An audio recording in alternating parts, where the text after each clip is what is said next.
Hey everyone, this this video might cause a loss in credibility for those who don't believe in the supernatural. They believe there must always be an explanation for things that man can completely understand. There are lots of things that happen that we just don't understand, and this video is for those who may have experienced certain things and they might want to know why. I can't really tell you. What I can tell you is that you're not alone in these experiences. This video I'm gonna describe two things. Several years ago, I saw hell. I also saw heaven. There were two different occurrences, and I just want to describe what I saw. This was almost 5 years ago. I don't really speak about this because it doesn't really need to be spoken of. However, at this time, the Lord's really just saying, go ahead. So, I will tell you. I was in my house. I did not have NDE, those near-death experiences. I didn't overdose on drugs. I didn't get into a car accident. There was no hospitalization, anything like that, because I noticed that there are times when people try to say, well, the morphine or whatever they were on could have caused a trip, like an acid trip or something. I don't do drugs. I don't smoke. I don't drink. I don't even really like taking Tylenol. So I'm not a big medicine guy. So this was not a trip. This was a vision. In this vision, I was fully awake. I was upstairs on my way to my room, and I experienced this. And I was taken to a place, not physically, but spiritually. I was taken to this place, and you would not want to wish this torturous place on anyone. There are a lot of descriptions of hell. We get Dante's Inferno and things, and we take the metaphors of the fire and brimstone, and we think of hell as this big volcano. This was not what I saw. There was no lava, fire, pit, none of that. This was darkness. It was like a void of space. And by space, I mean like the universe, outer space. It was a void. And there was this, if I could describe it with sound, the sounds that they call like the howling abyss. Yeah, it was bad. It was so loud, and it was the combination of all pain, all hurt, all suffering, all of it was in one place. There was this big black mass of death. It was every single being, man, woman, child, demon. You couldn't tell. You couldn't tell, because this mass, you can't tell where one person started and one person ended. It was just black death. That was it. And it didn't really have a form. It was just one really long wave of endless pain. And I realized that I was in this pain. So every being was connected in pain. You were connected to everyone who is there in that black mass of death. And the pain, I can't really describe it. It's like, jumping into water that's so cold that it feels like, needles are pricking you, ice. It's just that cold death pain everywhere, every single part of your body. So I was wondering, what is this? And I looked, and there's an endless space ahead. I couldn't really see behind me, but you could feel it. The big thing is that you could see heaven. To my left, I believe, if there was a left or right or up or down, it would be like to my left, off in the distance. It was very bright. However, you couldn't get to it. It was so close, but infinitely far away. You know that you will never be able to get there. You could see it, but you can't touch it. No matter how loud it was there, this place couldn't hear you. And I just wanted to get out. But to my right, something happened, and this is the big thing. You didn't really have to know who was who or what was what, but you could like zone in on a certain part, and you'd be able to know that this is a person, or this is what they've done to get here. There was no excuse. There was no they could have done this, or there was nothing. There was no excuse. You're here, and this is everything that you've done, thought, everything. When I looked, I'm not going to say looked, but when I zoomed in on my immediate right, I believe it was, you don't really get a sense of direction. But there was this larger mass of death. It wasn't larger than the obvious, and it wasn't larger than the mass of death it was. It's just, when you zoom in on it, I could see that it was, if it were a size, it would be larger than I am. I'm 6 feet tall. And I already knew it was a demon. This was a demonic force. It was evil, and it was in pain, just like we were. Didn't really have eyes, but if I could make eyes out of it, it would like remind me of that comic character I used to read, Spawn, like with the green things. That's pretty much like the only color that I saw was green and black and white for the, but it was angry. It was very angry, because although we were both in pain, the only thing I could make out some English, and it wasn't that he was talking, but like you could just kind of like feel what he said. And he said, "At least you had a chance." And I knew what that meant. It meant that we have a chance to change.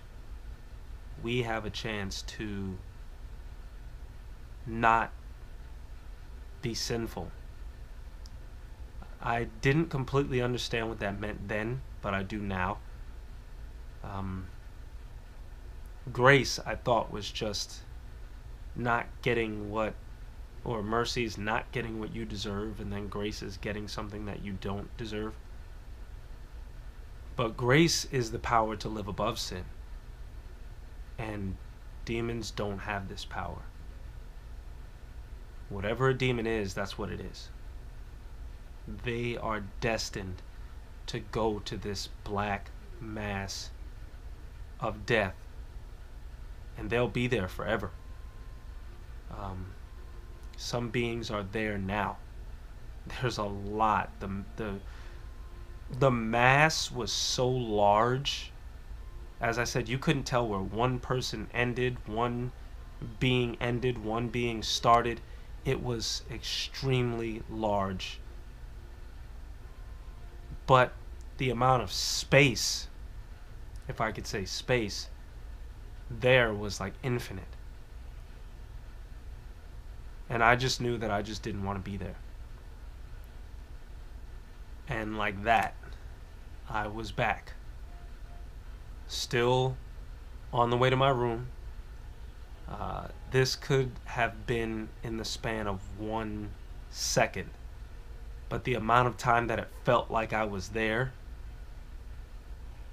were minutes of just pain. And it was so bad that it's just like, you couldn't tell the difference between you and the demon at that point. You were the demon. You were the person next to you. We think that like there are like different levels of hell and different levels of like sin and death and all of that. When you're in that cloud, you are the same as everybody else. There's no individuality. There's no uniqueness. You're just death. That's it. And I wouldn't wish that upon anybody. In that span of like 1 step that I took, that this vision took place, it wasn't so much that it was scary as it was enlightening. And I don't really tell anybody about it. But now this year I am, to whoever sees this. However, also went to heaven. And it wasn't the same vision. This, as I told you, I don't take drugs. I don't smoke or drink or take any of the prescriptions or things like that. But this was on New Year's. Not this year, it was almost 5 years ago. I went to sleep and I had a dream that lasted hours. But I was taken to what we would call heaven. And it didn't match any of the descriptions that, I thought of. Hollywood, how they get the clouds and the golden gates and things like that. The Greek robes and columns or Roman things. No. This was peace. It was grass, mountain. The weather was beautiful, clean. I believe that was more suited to me because I love that type of peace where outside is just beautiful. I've always envisioned of like living on an island, where you don't need power. You just like play volleyball and swim and stuff. So when I saw this mountain of grass and the peaceful atmosphere of it, I didn't really see any animals, but it was like a temple, and it wasn't like a synagogue or anything, but it was just like a place you walk in, and then there were several people here. It didn't matter, and this is what weirded me out. It didn't matter whether you had clothes on or not. In fact, some people were just making jokes about it. But there was no judgment here. As far as condemnation, as far as guilt of anything that you've done or didn't do. There was chocolate. That's what I liked. There was chocolate there. There was a bowl of like chocolate, and this was like the best tasting chocolate ever. But you didn't have to eat. You didn't even have to. It was just there if somebody chose to eat. Because there wasn't like a hunger. There was no impatience. There was none of that feeling there. None. It was just peaceful. People having a good time. It was great. Saw a couple of people that I know. A couple of celebrities. And really changed my mind about a lot. And it was just so peaceful. I did not want to leave. Just like that hell vision that I had had some weeks prior, where I just wanted everything to leave, it was the exact opposite. I did not want to leave this place. I knew who I was. I knew about Earth. I knew about everything. But I did not want to leave this place. That's how beautiful it really was.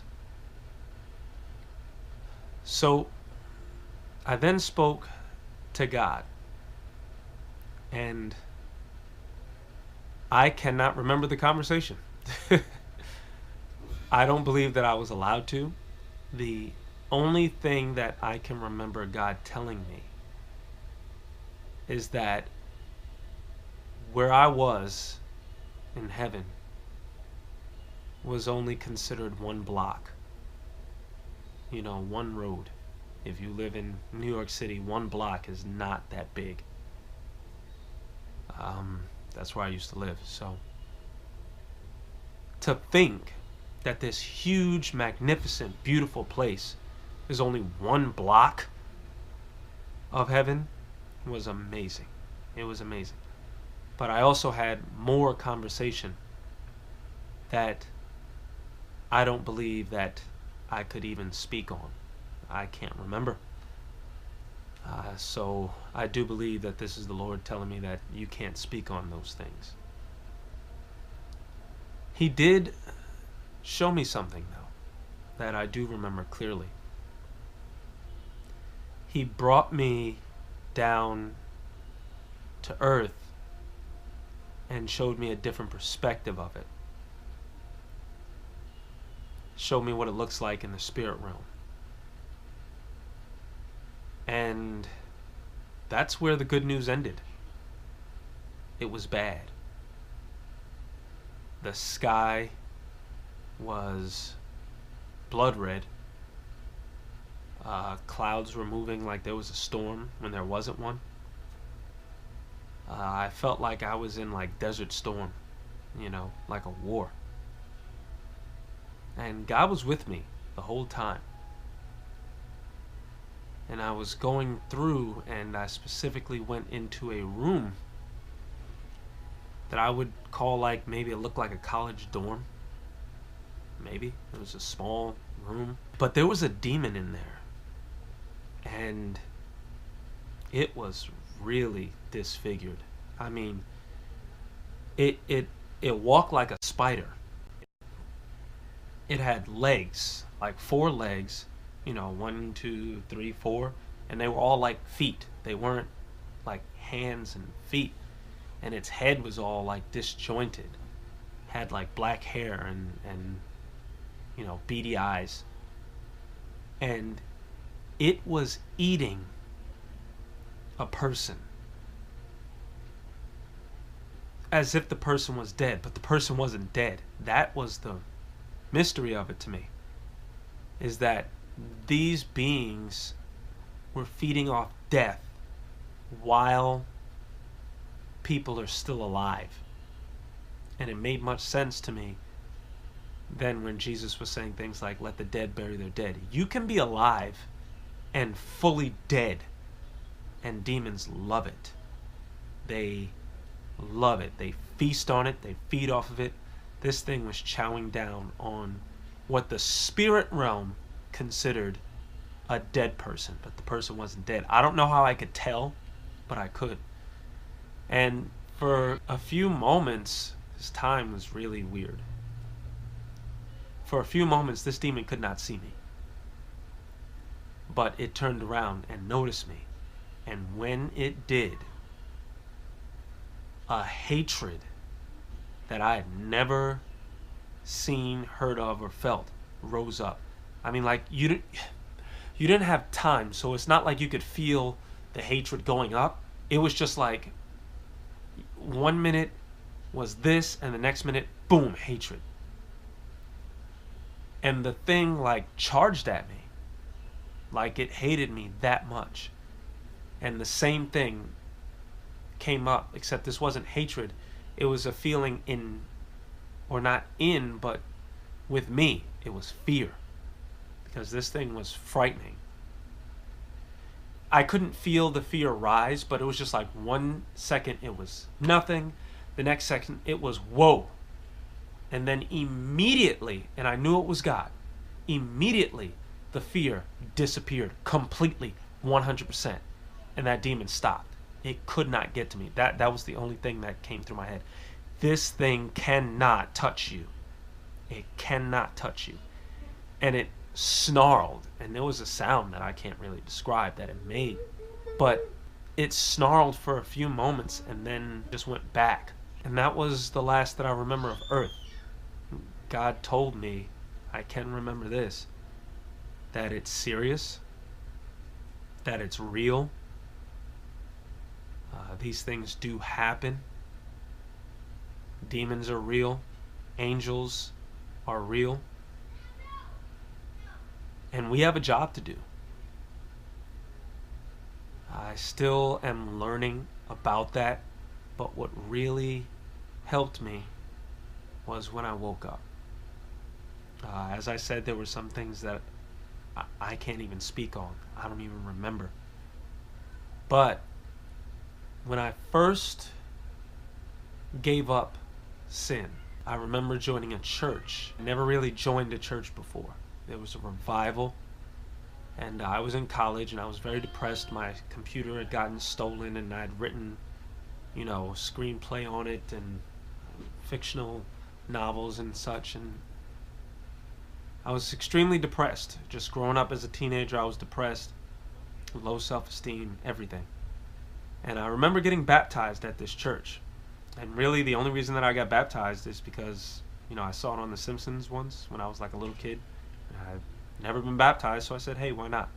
No understanding of what it was for. When I woke up the next day from this baptism, there was a glow in me that I was like invincible.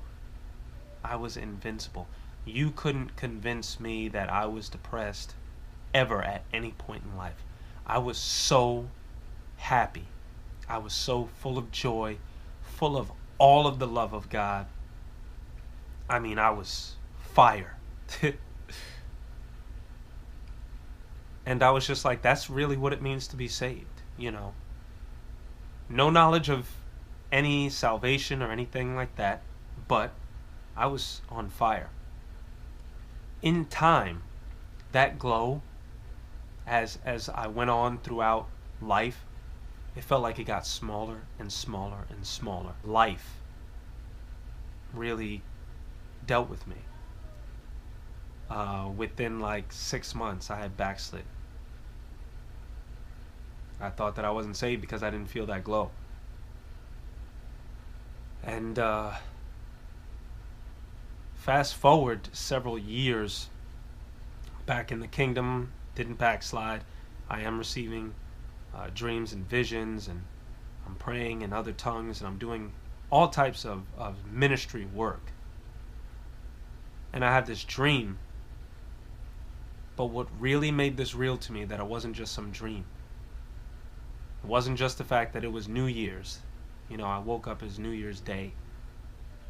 It was the fact that when I woke up, that glow was back. I knew that God had spoken and this was real, and that I had a mission. We all do. Of course, as the day went on, the glow went smaller and smaller and smaller, and you just have to renew your mind to know that God is still there, even if you don't necessarily feel Him.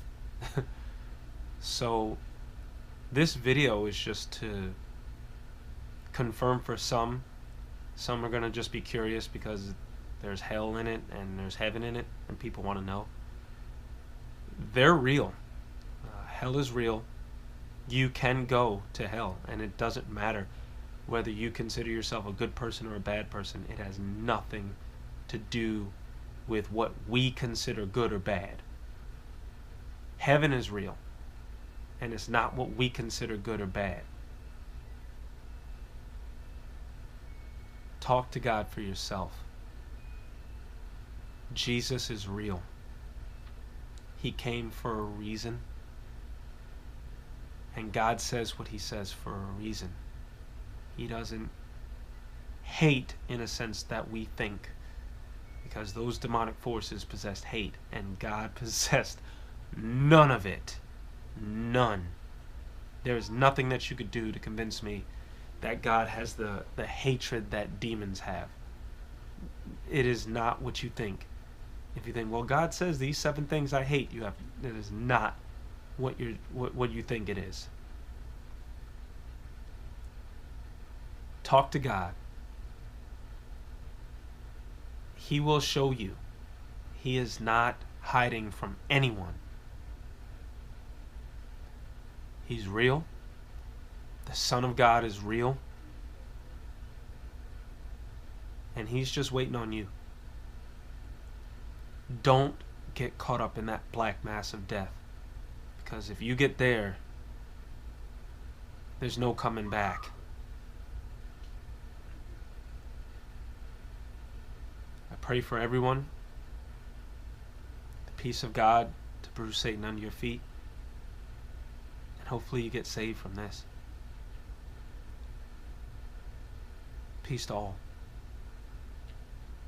Love to all. Accept it.